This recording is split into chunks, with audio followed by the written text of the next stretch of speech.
Hello and welcome everybody to Student-Led Learning Part 2. Today on the call you have me, Lerato, and our awesome Antonia, and she is going to kick us off. Good afternoon, educators. Welcome to Google for Education's Emerging Trend webinar series.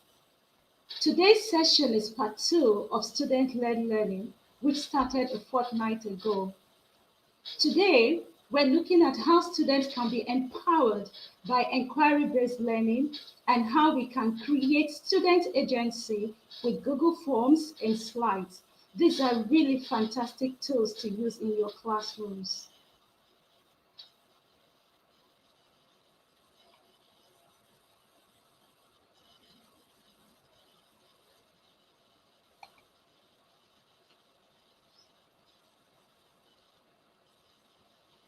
You have two presenters on the call today. You have Lerato Shupin, the lady who loves everything about Google for Education. She is the EdTech coordinator of St. Mary's Waverley in Johannesburg, South Africa. You also have me, Kabo Antonia Oboe. I am the director and school head of the Dovecote Educational Center in Port Harcourt, Nigeria. I'm very excited to be here with you all today. Lerato and I look forward to discussing these topics further with you. We have four great ladies who collaborated on the content to make this session possible. So thank you to Shelana, to Barbara, to Kathy, and to Karen. You have done a fantastic job on this content. So please say hi to them in the YouTube chats. Thank you also to the partners who have made this session and this series possible. Thank you to Open Networks for the marketing, organization, content creation, and for running a teacher cohort. Thank you to MKB Consulting, a Google for Education partner in Nigeria, for the hours spent in preparing presenters and running a second teacher cohort as well. Thank you to Snapify Education for helping to make this session available to your teacher network, and of course, to Google for Education for making this webinar series possible. As I mentioned earlier, my name is Kabo Antonia, and I will be kicking off the session for today. This is the 5th session of a 10-part series. We have already covered digital responsibility, life skills and workforce preparation, computational thinking, student-led learning part 1, and we are now on part 2 of student-led learning. You can find all of these sessions on the Digital Skills Africa YouTube channel or linked on the Teach From Anywhere website. Barbara is going to put a link to this website in the chat. Our world is increasingly acknowledging the importance of good transitions from school to the wider world for our students. For them to have good and smooth transitions and be successful in the world beyond the classroom, they need to be empowered with skills that make them confident, competent, and curious explorers of the world that we live in. Student-led learning lays this foundation for the transition.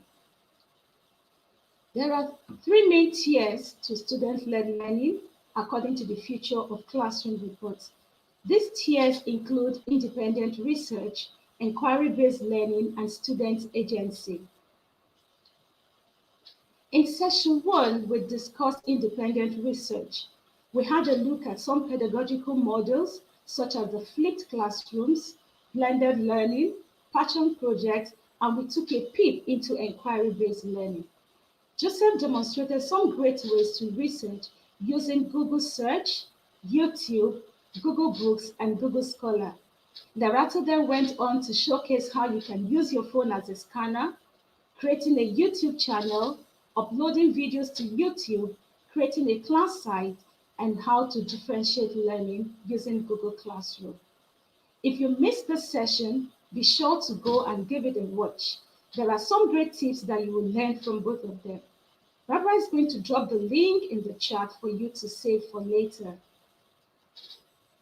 Today, we're going to explore and unpack inquiry-based learning and student agency in more detail. So let's get straight into the content and start the session off by focusing on inquiry-based learning. I'm sure that this is a topic that most of you have heard of or maybe even quite familiar with. The important thing to note about inquiry-based learning is that it revolves around posing questions, problems, and scenarios. It is really about getting our learners to be curious. As we all know, children inherently want to learn and understand things around them. Inquiry-based learning fuels that curiosity and teaches them important life skills to ensure that they are lifelong learners. Inquiry-based learning is a model that started to emerge in the 1960s. As we all know, the focus of learning has moved from the memorization of information to the application of knowledge. Almost any information you want about anything can be found on the internet. And with search algorithms being so good, you can find them very, very quickly. So this means that our classroom should no longer be pushing learners to memorize facts that they can easily research. Instead, we need to encourage them to be able to ask effective questions and then investigate possible answers and solutions to their problems. There are a number of important skills that our learners can learn through inquiry-based learning. First, we help our learners to develop research and communication skills through questioning. It is very important that our learners are able to have good conversations and be able to express their thoughts clearly. The next skill is the ability to collaborate with others in various situations. It is also important that our learners are able to work well with others in various situations, from developing questions to researching to listening to one another. Learners learn to collaborate. Our learners will also learn to tackle real-life questions and issues and be able to solve problems and create solutions. There are many problems in Africa and in the world that we need to be discussing and addressing. And this means we need to encourage curiosity in our learners to solve these problems. And lastly, our learners need to understand that every one of them has something to contribute and that they are valued for their contributions. This is a soft skill that needs to be taught, as it does not come necessarily naturally to all. As educational professionals, it is now imperative that we create situations where learners are able to practice these skills. This now leads to the benefit of inquiry-based learning. In inquiry-based learning model, there are no labels. There isn't a heavy emphasis on academic achievement, as there are other skills that are being focused on. This helps to relieve our learners of a lot of pressure. With inquiry-based learning, we are helping our learners to fail forward. Our learners are encouraged to make mistakes and to try again. The importance of failure is key in learning, as it not only helps them to realize what they have done wrong, but it helps them to map out ways to improve. As we teach learners to be curious, we are fueling their natural need to explore and understand the world around us. This will help them identify their own knowledge gaps and by default make them more interested and engaged in their learning. So there are 4 core principles of inquiry-based learning which we are going to be discussing now. Firstly, it is important to keep in mind that inquiry-based learning is learner-centered. This means that the learners themselves are in the center of this process. So the instructors, the resources, and technology are just there as supporting pillars. It focuses on information processing, where all activities help and guide learners to be able to look at the information at hand and be able to draw conclusions based on their findings. As teachers, we become facilitators to learning, no longer the traditional custodians of knowledge. Since we're not feeding them with information to memorize, we need now to act as guides as they explore, discover, and ask questions and ultimately create solutions. A key principle to inquiry-based learning is evaluation. We are not evaluating their understanding of the content in a traditional way. Instead, we are looking at processing skills and their ability to learn from what they find and ask questions around them. So there are four main types of inquiry-based learning. There is confirmation inquiry, structured inquiry, guided inquiry, and open inquiry. So what do each of these types entail? In confirmation inquiry, you give the learners the question as well as the method and the end results, while the learner's goal is to confirm the results. In order to do this, they will need to research and discover, which in turn helps them to practice their investigative and critical thinking skills. With structured inquiry, you give a question and an investigation method to your learners. The end result is, however, not given. With structured inquiry, it is their goal to reach a conclusion based on the evidence that they have collected during their investigation. If you use the guided inquiry model, you give an open question to your learners. They will then design a method of investigation, test and implement this method in order to find the answers to the question. In open inquiry, the learners will form their own questions. They will conduct their own investigations and use their own methods. They will then present the results at the end of their investigation. So just as teachers need time to move away from a traditional approach, so do our learners. They need to be guided and supported during this stage. This is why it is so important that you as educational professionals understand where your learners are in their ability to work and learn independently. It is therefore pertinent that as educators, you are able to use different inquiry models in your teaching and learning and be able to decide which model fits which lessons and which learners. You need to also create different learning environments that allow for each of these models to be used. So in order to understand and unpack inquiry-based learning a bit further, we will look at what the process of this learning model involves. So the continuous circle starts with asking questions. It then moves on to investigating, then on to developing a solution, and then in the final stages, we discuss and reflect, which prompts the circle to start again. Curiosity and questions formulation are critical skills in the 21st century.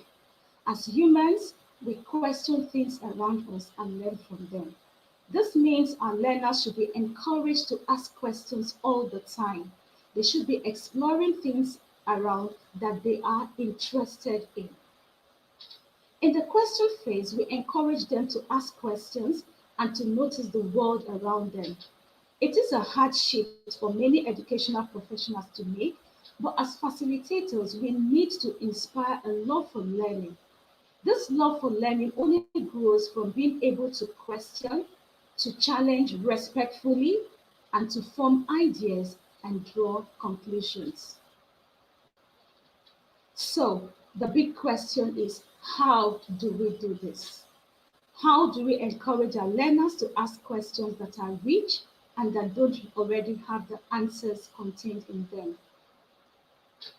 It starts with asking questions that they really want to explore. In the asking circle, learners should be encouraged to ask lots and lots of questions. This can be done as a group with the teacher facilitating or in smaller groups with one another.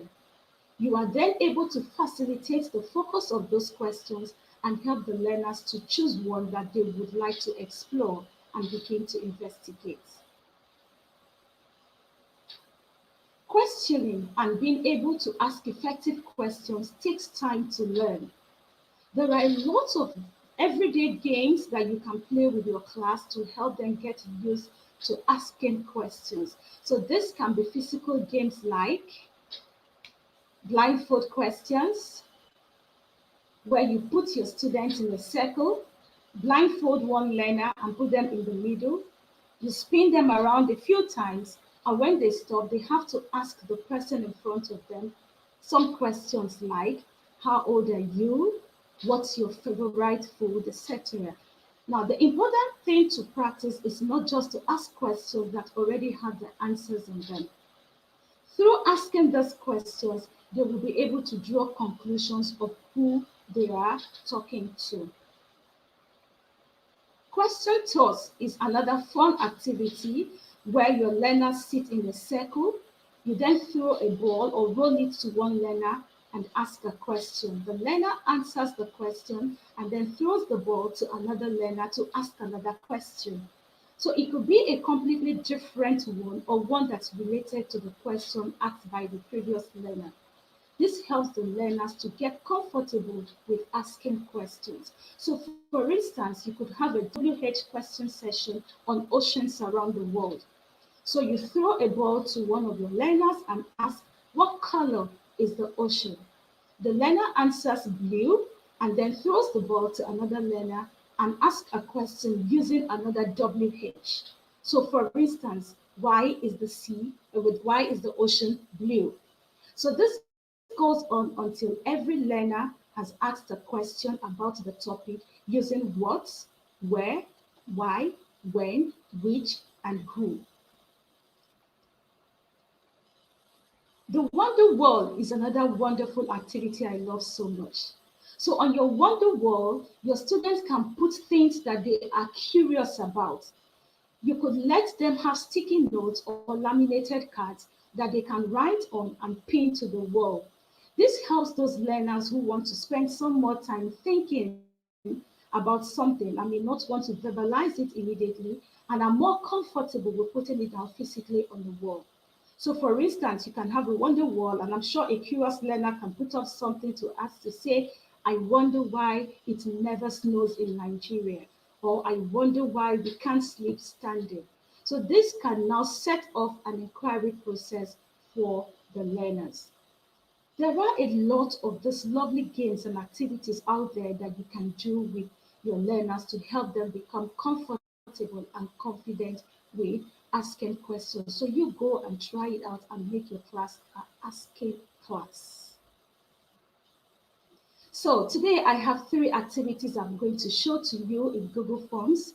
Each of these links will be placed in the chat so that you can make your own copies of them. So first, we have, here's the answer, what's the question? So a form like this can be given to your learners. My demo form here is an African themed form that has some famous places in Africa listed, and the learners are now supposed to ask questions that will lead to this features here being the answer. So for instance, here you have the Table Mountain. So when your learners begin to investigate about the Table Mountain, they can now come up with questions that they can ask, questions that the answers would be the Table Mountain. So for instance, they could ask questions like, which mountain in Africa is listed amongst the new 7 wonders of the natural world? So Table Mountain is one of those mountains and is listed among the 7 wonders of the natural world. And then you have Entebbe Airport. So after doing the research, they can now ask questions like, which airport is known for the famous rescue of 100 hostages? So you could do a lot of things with this, and then you have something like the Ikogosi screen, warm spring in Nigeria. So if your learners do the research, they should be able to ask questions like which spring has both warm and cold water coming out from the same rock. And then you have another activity here, which is ask the picture a question. I love this so much. Ask the picture a question. So this could be a prompt in your class to get your learners to begin to learn how to question. So for instance, your learners could look at this picture and they begin to wonder, so for how long do mommy birds get to feed their babies, or how do mommy birds feed their babies? And then you have this other one, really, really interesting one. So looking at this picture, your learners should be able to ask lots and lots of questions. So do food items conduct electricity? So it's parts of the pictures actually spark off the inquiry process for them, where they begin to question. And then also we have another activity here, which is thick or thin. The essence of the thick or thin activity here is to get your learners to understand the difference between thick questions and thin questions. Thick questions are questions that do not require immediate answers. So they require the learners to reflect on the questions, think about it a bit longer, and then they're able to give the answers. Whereas the thin questions require your learners to answer the question immediately, because the answers come immediately. So, for instance, you have here, where were you born? Your learners should be able to tell if that's a thick or a thin question. And we all know that's a thin question. And then, why do we study the past? And then there's another one here that says, how can we help those that are struggling to lead better lives? That's definitely a thick question. And then the learners will need to spend some more time reflecting on their answers. So with the Google Forms, I've got 6 responses already coming in here. So this is what is going to look at your back end. You're able to see the summary of the responses that your learners have given, be able to see the average points, the median points, and the range. So you could actually look at the summary, or you look at how your learners have done on each of the questions, or you'll be able to look at how individuals did on the whole question. So the essence of all of this is to get our learners to be able to differentiate between thin questions and thick questions and know when to use them. So the next important phase in the inquiry-based learning is the investigation phase. Depending on the inquiry model that you are using, this will look different each time.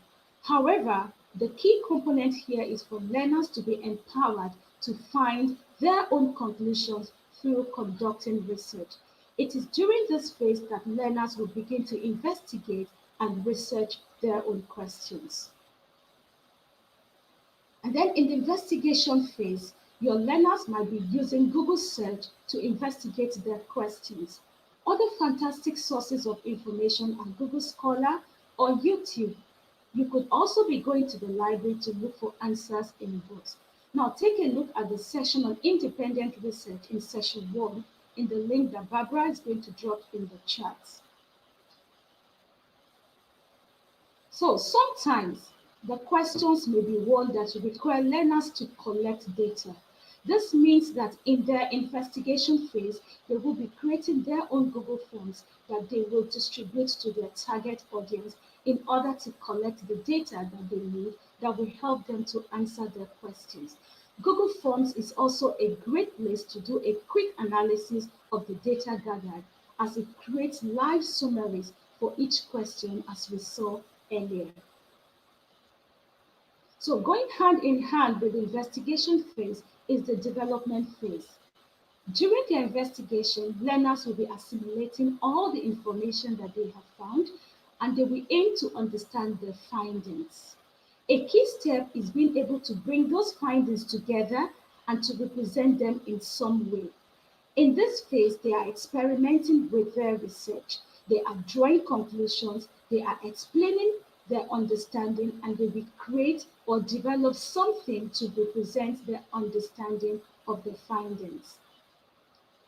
So this would look different for each question, for each group, or for each learner, because we all learn differently and we all present information in different ways. You may have some learners who prefer to present their information and collect it using Google Drawings. Other learners may want to present it in Google Slides as a presentation or as a Google Doc in form of a report. Some learners may want to present their information in a Google site, or you will also have learners who will want to present their information in form of videos. Now, depending on what you would like to receive, this end tool can be specified to the learners, or you can get them to choose how to present their findings. Discussion is another key skill in inquiry-based learning. Luckily, we all see the world differently and no two humans are the same. An important skill to learn for students is to listen to one another's ideas and interpretation. It is amazing what they can learn when they listen actively to those around them. So discussion should take place throughout the inquiry-based learning process. Reflection is so important as it also helps the learners to learn from their experiences. Reflection is also something that looks different each time. It may be that your learners reflect on what they would do differently if they have to conduct their research again, or what components they found missing as they developed and drew conclusions which should have been included. In the reflection phase, your learners are continuously learning from their experiences and evaluating the process.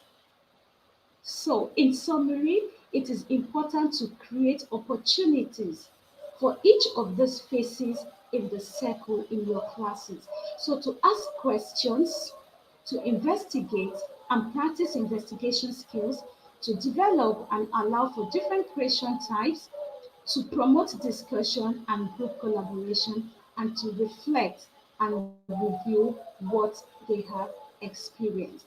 So I'm now going to hand you over to Lerato Shupin.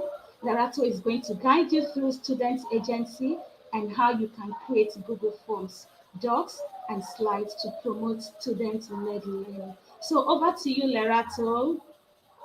Thank you, Antonia. That was amazing. And I absolutely loved hearing talk about inquiry-based learning. And as we can all know in classrooms, kids are just curious beings. And it is really important that we as the teachers, as the educators, foster that curiosity and get them to be independent learners. Before I get into my awesome presentation, please remember everybody, there is always time for questions at the end. So please keep popping them into the chat and our Barbara is keeping tabs on that and we'll be able to answer all the questions later. It is amazing to be with you all again and let's get into it. We are going to be focusing on student agency. Learners' voices need to be heard and should be incorporated into our teaching and learning. We need to encourage them, our awesome learners, to take initiative and to influence their own path into mastery. We cannot be spoon feeding them into what we think. They should be doing their thinking. By encouraging students to take initiative, you enhance their cognitive ability to take control. You empower them like by increasing their internal motivation. You will be amazed at how much your learners respond to activities and want to complete work when you encourage their initiative and motivation. We need our students to take control of their learning from a young age. We can actually get this going, and this is what we're going to go into regarding student agency. There's a great quote over here that says, "It is about acting rather than being acted upon, shaping rather than being shaped, and making responsible decisions and choices rather than accepting those determined by others." This is a very important and wonderful quote that highlights the importance of students being independent. It is imperative that we help our students to find their own voices and support them in this journey. I actually had a funny lesson today with the little ones, and I kept asking them, what does it mean to be independent? I got everything but the correct answer, but I'm confident they'll be independently responding as with the more student agency that I also incorporate into my lessons. When we involve them in a decision-making process, they have a greater investment in the outcome. This means that they will naturally be more interested and motivated as they are able to influence the outcome of a situation. This extends to school decisions as well as not only related to learning. I mean, we've already mentioned in the first part, in part one, how important it is to give choice. And that's how we are actually getting them to have a say, and we making them feel like, wait a minute, so our teacher's actually making me have the decision by including them, by giving them the choice. Every one of us experiences the world differently. We think differently, we understand differently. We are all just different. It is one of the most beautiful things about life. Imagine how boring it would be if we were all the same. It's very important that we recognize this in our classrooms and that we let our children find their voice and find what resonates with them. This is a hard skill to learn, but it is definitely an essential one. I want to go back. We need to let our children find their voices and find what resonates with them. That always gives me the chills and gets me all excited, because that's what student-led learning is all about. Here I am going to talk about the four agencies that can be used by our learners in nearly every context within their lives and learning. The first one, we look at moral agency, and this is all about using moral agency and to allow the learners to make decisions which do not only focus on them, and they need to learn that it also impacts others. Social agency should also be encouraged and developed in our learners, as it promotes the understanding of the rights and responsibility of the society in which we live in. With economic agency, our learners should be supported to research, identify, and seize these opportunities to contribute to the school, locally, nationally, globally, all the communities that they are a part of, as to exercise economic agency. The last one, we definitely cannot forget creativity. Creative agency, it's the perfect tool for our learners to add value in the world using their imagination. All of these four really inspire me, and it's something that we also as teachers can encompass and live by. In the early 90s, a sociologist, Roger Hart, developed a ladder of participation to illustrate the level of children's participation in activities and decision-making. And you'll see as I scroll through these, there are some things that we need to pull away from, and we need to be moving into an area where we are giving our students that opportunity to have that voice and giving them, advocating their learning. The bottom one focuses on manipulation, and here the adults use young people to support their own projects. The next one is decoration. Here, young people are used to help a cause or a project. But, as the adults, we always pretend that it's inspired by the young people. 3, simply participation for show. This means that the young people have little or no influence on their activities. These are the ones we are pulling away from. 4, it's assigned but informed, where young people are assigned a specific role and informed of how and why they are involved. 5 deals with the young people being consulted, informed at this level. Adults still make a decision, but we still, keep the young people involved and informed. This is what we're moving on to now. And 6, it's the adults' initiative, where decisions are shared with the young people. And they absolutely love that. Think about when you share ideas and decisions with your classroom. 7 is where young people initiate and direct a project or a program. Now, this is where we, as the educators now, the teachers now, this is where we're moving into. And the final one is young people initiated but shared decisions with adults. Let's keep them involved. Let's keep them learning and expressing and sharing and creating. Ways to promote student agency. Ross Cooper notes in his blog, Cooper on Curriculum, that there are 5 ways to promote student agency. Encourage inquiry and creativity constantly. And I really hope with all these amazing sessions that you've been attending, you can see a theme here. We are all about encouraging and giving our students that opportunity to be curious and creative. Focusing on student interests. This is very important, guys. Share learning goals from the start with your students. Facilitate continuous and constructive feedback. Allow for reflection in all of the process. And some of these may sound daunting, but you can include them in various activities. Start small with an activity that promotes learners' choice in their outcome. And that's why we're here for you guys. There really are many ways in which we can give our students a voice within our traditional curriculums. I am going to show you some ways in which you can curate your lessons using Google Slides. I know I can just imagine how some of you are getting excited when you hear, wait, she's going through Google Slides again, forms and docs to create choice in your classroom.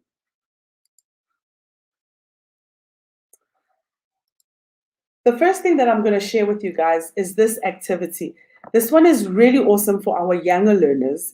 And you may be asking, wait a minute, how is this activity promoting student agency? Well, in this activity, all our students are different, as we've all said.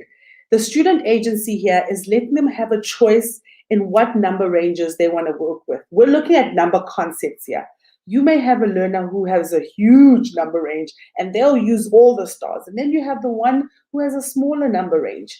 With this activity, you would share it with your classroom, and it's a really fun, interactive drag and drop. This allows you as a teacher to see, okay, and evaluate and actually be able to sit with the learner that you need to encourage more, build on their number range. And this is how they showing their understanding, their learning, and their number concept and how big their number range is. A fun, interactive activity that gets things going, and it's a choice. Like they choosing how they want to interpret this. And as you can see, I always love anything that's interactive in Google Slides. And I hope you guys have been going crazy with Google Slides. And then here, they get to say how many stars are in the night sky, highlighting. They can highlight, change the colors, making it fun for them. And then when we come to the next one, I had the most of this color. They can click, green, send it back to you, and you can just go through it. Again, student agency, you just giving them and they getting to do what works for them and using them how it works. Barbara is going to put a forced copy link in the chat for you so that you can look at the activity too and keep it for later and enjoy it with your students. And this will also be included in your resource pack. Another wonderful example, excuse me there. Another wonderful example when it comes to student agency is this one. This one is Choose Your Own Adventure by Sylvia Duckworth. And if you look here, you can send this to the learners again, and they get to choose how they want to, it's choosing their own adventure, how they want to explore this activity, what they want the outcome to be. And if we look here, it says, click here to start. One day, baby tiger was walking in the jungle, and he suddenly looked up and he realized he was lost. Click here to continue. This is where the choices come in. What does the baby tiger do now? He takes the road to the left. He takes the road to the right. They making the choice. They are being the master of the outcome of this story. And imagine and think of all the wonderful conversations that are going to come out of this. The storytelling that they can create, the storytelling that you're going to get from them, from asking what would have happened if you had taken another choice. How amazing is this for an activity? He continues to walk in the jungle. What does he see? He sees his mom. So this is a really great example of what you can create to keep on promoting student agency. I just love activities like this because this is not just this one activity. It also promotes the communication, as I mentioned, in the classroom. This one is really exciting because once your learners are comfortable with Google Slides and that activity, they can make their own. So this one is a student one. And if we take a look here, the lost dog, and click here, next page. One day, little Joey was walking his dog. One of the dogs saw a squirrel and ran after it. What does Joey do? Chases the runaway dog. Joey's not worried about the dog. He goes home for supper. Joey walks home with the other dogs and begins to eat his supper. Next page. As he is eating up his supper, he hears a noise coming from the closet. This is promoting so much creativity, student agency, communication, and just collaboration amongst the learners in the classroom. And you get to see a different side. And I can just see this lesson like in English, like, instead of just saying, okay, here's a piece of paper or here's a notebook, write your story. Here, they get to share it with other kids. What will happen if I do this? I just see so much interaction happening in the classroom. Now, you may be wondering, wait a minute, how did this child and this teacher do all these awesome things? And I'm going to show you an example. So this is where hyperlinking comes in. If you can highlight the words. So as you can see here, I have highlighted the words. Let me pick these ones. I'm going to highlight these words. And you can actually, oh, wait, let me get rid of this link. Right now, I'm going to remove this link. And then I'm going to highlight it again.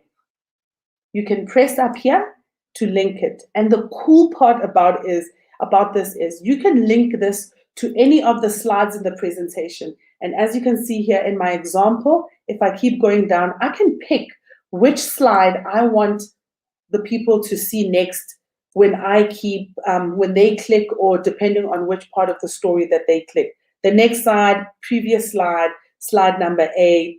How amazing. And that's how hyperlinking works. Apply.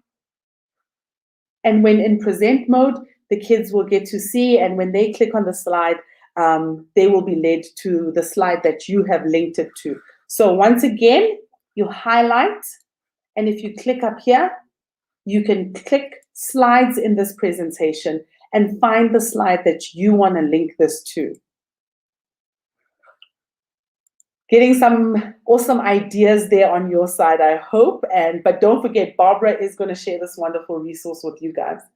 Another great example that I wanted to share with you guys is a Bitmoji classroom. I mean, once you go Bitmoji, you can never go back. And you guys are going to enjoy animating yourself, turning yourself into a cartoon. Your learners are going to enjoy it, and it's going to help you loosen up and make learning in the classroom really fun.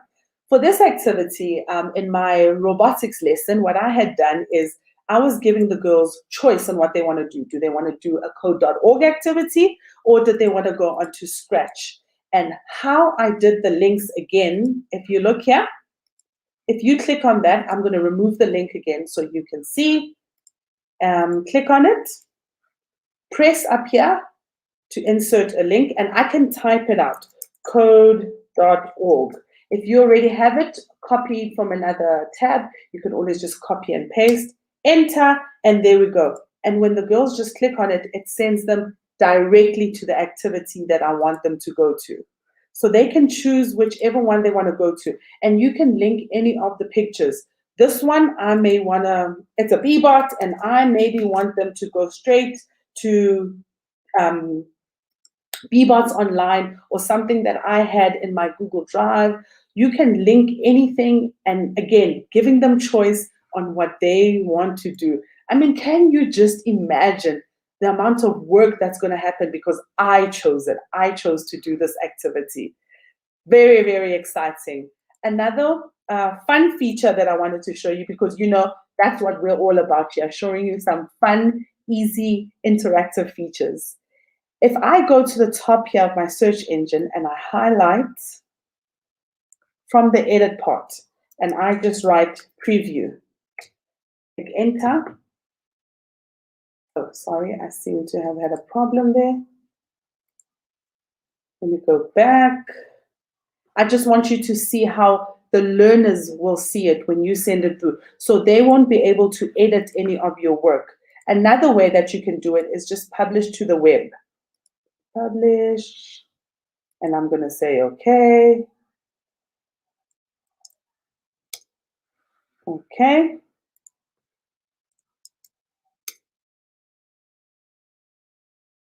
And this is what your learners get. And the ones that you have linked, they are easy accessible for them. You can link yourself to add some really amazing, fun voiceovers or some nice dancing features. So as you see right now, I can click on code.org and again, it leads them right there. Very exciting. And again, I know that you guys cannot wait to try all of this. Now, another amazing one is Google Docs. Google Docs is a great way to promote student agency through popular education trend called HyperDocs. HyperDocs, this takes away from the worksheet. We are walking away from the worksheet, and we're using links to give them the choices and for them to explore different options. They're like digital lesson plans that are designed by us, the teachers, and given to students. There is an amazing website where you can join the HyperDoc community and get access to hundreds of templates. So I am joining this, and the link will be sent into the resource pack where you'll have all the wonderful work for you. And I have amazing examples to share with you today. So this one is a nice one. After looking at the score, do you think this is a fast or slow piece? Why do you think that? Give 3 to 5 sentences, and they can click, listen to watch a performance. So you're giving them this, and you're giving them choices on where to go, guiding them, but still giving them the choice on what they want to do. Another amazing way that promotes student choice are choice boards. Student agency is a choice board. I cannot tell you enough how much I love choice boards. Creative writing. I want you to envision how you can use this in your classroom. Telling a story looks different for everyone. Use one of the following tools to put your story together. When you are done, head to the assignment in Google Classroom and submit your final product. Happy creating, and here they get to once again choose how they want to express their creative writing. You have those learners who absolutely love presentations. They love putting together all those hyperlinks that you're going to be showing them in the classroom. And then you have that really creative student who wants to do a cartoon. They're really into animation. This is a choice board. Letting the students know, I want you to explain something, tell me a story, but I am not limiting you in how you can explain it to me. Type your story. They can create a video, book, using Book Creator, using Explain Everything and Canva. There are so many other options and different apps and ways that your students can present their work to you and show their understanding. I absolutely love choice boards. And I'm going to remind you guys again, don't get scared, because I have done this with little ones, grade 0 to grade 3. I gave them some really amazing choice boards, simple ones. Take a picture, drawing, or record yourself. And it was absolutely amazing. The fact that they had a choice in how they wanted to share, and I wasn't putting pressure for that shy girl who didn't want to record herself, who feels like her voice is too soft. So choice boards are absolutely, absolutely one of my favorites. And here's another example. I'm going to give you a real life example where imagine as a second language teacher how you can use this too, because now you want your students to show their understanding of the new words that you just introduced into the lesson. And these can be your younger learners, even your older kids. Giving them choice is such a great opportunity to hear and understand and actually be like, okay, now I know where I need to be with this learner. And the fact that she chose how to express it, it's just an amazing thing. Expressing what you are thinking is important. However, we don't all think the same way. Gather your thoughts and choose an option below to show your thinking. Guys, you guys know how excited I get when I read that word choose and choice. The kids then can draw a picture and add labels, make a reflection video, build something, photograph and caption, be a singer or a songwriter. Once again, you're bringing in all their talents, you bringing in all their passions into your classroom. You don't have to be an art teacher, you don't have to be their drama teacher to get to know your kids, to give them student agency, to hear their voice. You instead are contributing to all the wonderful options that there are out there instead of that piece of paper that they get to hand in. This is a really exciting for me, and I am more than certain that you guys are going to enjoy it just as much. While you collect your thoughts, I am going to go right into my next demo that also keeps me just as excited. And this is Google Forms. And this one, again, choose your own adventure. This one allows, and once again, wait to get your mind blown. So I'm going to fill this one in. Name, Lerato. Your school is going on a trip to the new water park. You are all dressed in your swimming costume and are ready to go with your sunscreen. You're very excited and you can't wait. You decide to go on the bus or your teacher's car. Just imagine the excitement in your classroom right now. Okay, well, I love my teacher. I want to go with my teacher. Next. Your teacher is in a bad mood and says, no talking in the car. What do? You sit quietly, wishing you'd gone on the bus. Oh, yes, now this child is changing their mind. Or you give your teacher some time, then tell jokes to bring laughter. Now, first of all, sorry. So we chose teacher, and I am going to sit quietly and wish that I had gone on the bus. Your teacher's had a flat tire, and it keeps going and it keeps going. And then go back. What would have happened if I had actually chosen the bus? What's happening on the bus? Another way that student agency and that communication is coming in again.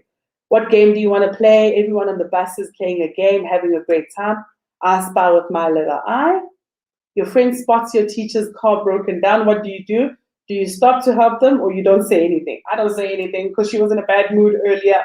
Next, you can't go into the water park without your teacher. How fun is an activity like this? And now incorporating it into your subject, into your classroom for your age group. And again, everybody, this can work wonderfully for all our learners. Here's another wonderful example when we're using Google Forms, choosing your own adventure planner, because we want to also give them that opportunity to create their own work, to have a say, to feel like, they've been giving this independence and being trusted. So before I get into this one, I just want to show you a copy here of what it would look like. So you would, if you were to give your student the choose your own adventure planner, they would then put it together, choose your own adventure, name, email, start the story. Where do you want to go? Option A. And if I click here, this guides you in putting it together. When they click option 1, it will go to section 1B, section 1A. And it brings us back here. So I'm starting my story. Where do I want to go? I want to go to the zoo. I'm sorry, zoo or the park. Giving them different choices there. Oops. And if you see here, that's what's going to happen. When they choose where they want to go, that's where it will send them. And if you look here, it will go to the section based on an answer. So you're going to create in an English lesson. You want to find out if they understood what they were reading about. Trevor Noah was born a crime. You can ask the questions and having them relate maybe to that. Maybe you want to gauge what they understood. Make them choose their own path. Use student agency. And I mean, there are so many ideas that you can incorporate in different lessons. And this is a wonderful template. Okay, so option 1, when they click there, where would you like to go? 1A. Where would you like to go? 1A number 1. And this is just a guide of how you can, once again, put the answers in and put your planning together.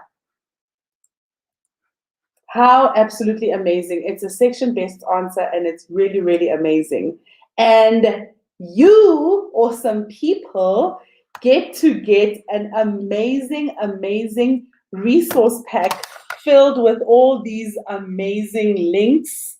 So please take 2 minutes, first of all, to let us know your thoughts on the training content and the style of today's session with this short survey form. Once again, the link will be in the chat, so please look out for it.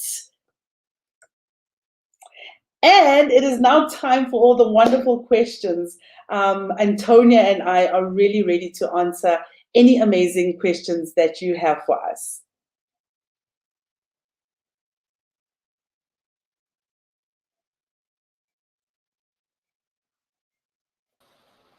And I know when there's no questions, my gut always tell me, hey, Antonia, I always feel when there's no questions, Antonia, that means we did a wonderful job and they Oh, are yeah, I blown think away. so.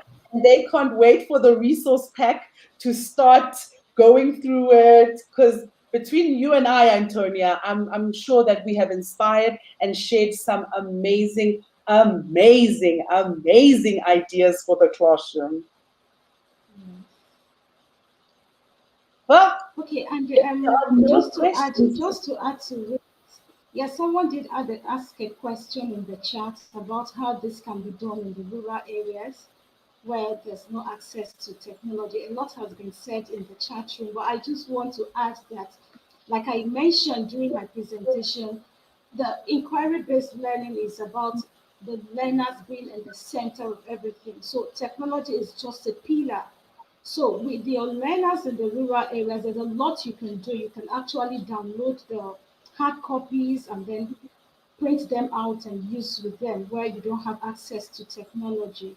And then also, as educators, we know that before we got into the technology thing, a lot of our learners were doing fantastic things.